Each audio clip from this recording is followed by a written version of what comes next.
बक्सर बिहार। बक्सर के गोलंबर स्थित राष्ट्रीय जनजन पार्टी कार्यालय में पार्टी के उम्मीदवार के द्वारा की गई प्रेस कॉन्फ्रेंस आयोजित। बिहार विधानसभा चुनाव के पहले चरण के लिए मतदान में अब मात्र 8 दिन शेष रह गए हैं। 28 अक्टूबर को जिले में चारों विधानसभा सीटों समेत बिहार की 71 सीटों पर मतदान होना है।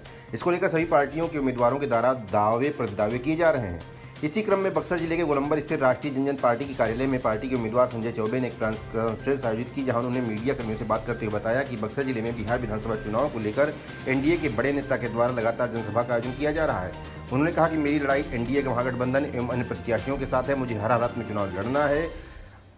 उन्होंने कहा एनडीए की सरकार के द्वारा किसी भी गाँव में पक्की सड़क विकास के कार्य नहीं किए गए हैं। इसी कड़ी में उन्होंने मुद्दे के बारे में जानकारी देते हुए बताया, मेरा पहला मुद्दा होगा गरीब दुर्बे लड़के रोजगार के लिए जो ई रिक्शा चलाने का कार्य कर रहे हैं उनके लिए ई रिक्शा स्टैंड बनाने का कार्य करूंगा तथा सभी नौजवान बेरोजगारों को रोजगार देने का भी कार्य करूंगा। हमारे सब चुनाव में राष्ट्रीय जनजन पार्टी के यही मुद्दा है कि जो बक्सर में अभी तुरंत हम लोग देख रहे हैं जो यहाँ प्रॉब्लम है। पहला मुद्दा हमारा होगा कि जो यहाँ पे गरीब गुरबे लड़के जो अपने स्वरोजगार के लिए कर रहे हैं जो काम, जैसे ई रिक्शा हुआ, उनके लिए कोई स्टैंड की व्यवस्था नहीं है। पहला मुद्दा होगा कि उनके लिए स्टैंड की व्यवस्था कराया जाए, ई रिक्शा का स्टैंड अपना हो। तो किसी भी दुकान किसी भी जगह पे जाते हैं तो पुलिस वाले उनको इधर से उधर करते रहते हैं, बेचारे वो भागते फिरते हैं। तो पहला मुद्दा होगा ई रिक्शे वाले लोग के लिए स्टैंड की व्यवस्था कराना। दूसरा मुद्दा हमारा है कि जैसे जो भी हमारे आर्मी के लोग यहाँ पर रिटायर्ड हैं, जो भी सोल्जर वो ट्रेनिंग करके आते हैं, तो बिहार सरकार जो है एक होम गार्ड के सैलरी से भी उनको बहुत कम सैलरी मिलता है, क्योंकि वो ट्रेंड लोग होते हैं। ट्रेंड को यहाँ पे सैलरी बहुत कम दी जा रही है। ये सैनिकों के लिए भी मेरा दूसरा मुद्दा होगा कि इनको भी पहले जो इनका जो अधिकार है इनको दिलवाऊं पे। बहुत अच्छा रिस्पॉन्स है, जनता हमारे साथ है। हमारे साथ बड़े बड़े नेता नहीं, लेकिन हमारे साथ जनता है और जनता हाँ ही बड़े बड़े हमारी नेता हैं। हमारी लड़ाई तो जो यहाँ पे जो लोग खड़े हैं, हमारी लड़ाई और किसी से नहीं है। हमारी लड़ाई हमारी जनता लड़ रही है। जो यहाँ पे उन लोगों को सुख सुविधा नहीं मिला उसकी लड़ाई लड़ रहे हैं। अब रह गया सवाल कि जो नेता राष्ट्रीय स्तर के यहाँ पे उतरे हुए हैं वो तो सभी लोग देख ही रहे हैं कि लड़ाई किससे है।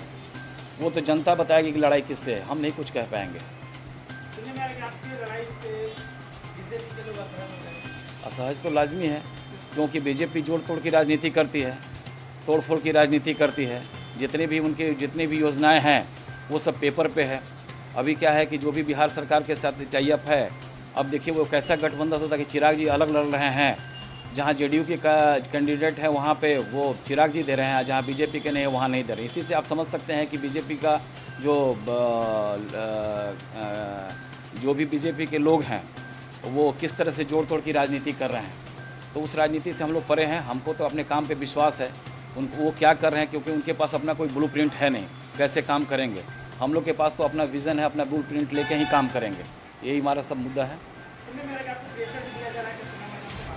हाँ, पहले तो मुझे कहा गया था कि आप बैठ जाइए, और बहुत सारे लोग बोले हैं कि हाँ बैठना चाहिए आपको, जो उनके लोग हैं, लेकिन उससे हमको कोई फ़र्क नहीं पड़ता। जनता हमको लेके यहाँ पे आई है, जनता लड़वा रही है। हमकी तो नहीं कहेंगे, लेकिन किसी न किसी तरह से ऑफ़र का बहुत सारा ये किया गया है, लेकिन उस ऑफ़र से हम लोग कहीं जाने वाले नहीं है, क्योंकि जनता मेरे साथ है।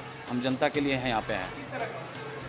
माने लोगों का दूर दूर से कहना है कि भाई वो फला आदमी को गलत अपना भर दिए, वो अपना रिटर्न ले लिए, वो अपना रिटर्न ले लिए, आप भी इस पर हमको मदद कीजिए। 100% सत्य कहेंगे। बक्सर बिहार से आशा समाचार के लिए रोहित ओझा की रिपोर्ट।